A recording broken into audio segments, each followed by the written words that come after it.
అది పాపమని తెలుసు చేస్తాడు, పాపమని తెలుసు చేస్తాడు. బుద్ధిపూర్వక పాపం తెలిసే చేస్తున్నాడు. పాపమని తెలుసు, దేవుడు శిక్షిస్తాడని తెలుసు, దేవుడికి దూరం అయిపోతామని తెలుసు, చచ్చిన తర్వాత నరకానికి వెళ్ళిపోతామని తెలిసే చేస్తున్నాడు. బుద్ధిపూర్వక పాపానికి ఏముండదట, ఇకను బలి ఉండదు. ఒక్కసారి బలయ్యాడు నీ పాపాలు తీయడానికి.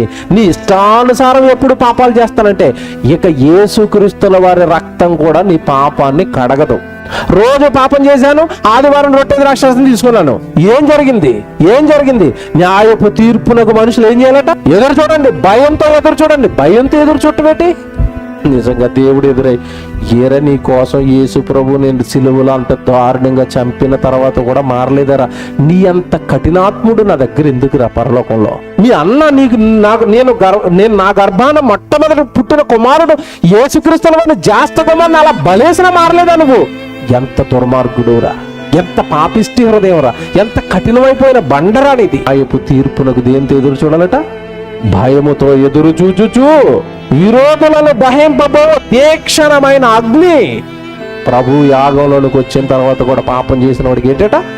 తీక్షణమైన అగ్ని. ఇదేంట పదం చూసారా? అగ్నే ప్రమాదం అంటే అలాంటి అగ్ని అట. తీక్షణమైన అగ్ని ఇక నీ మీద ఉంటుంది.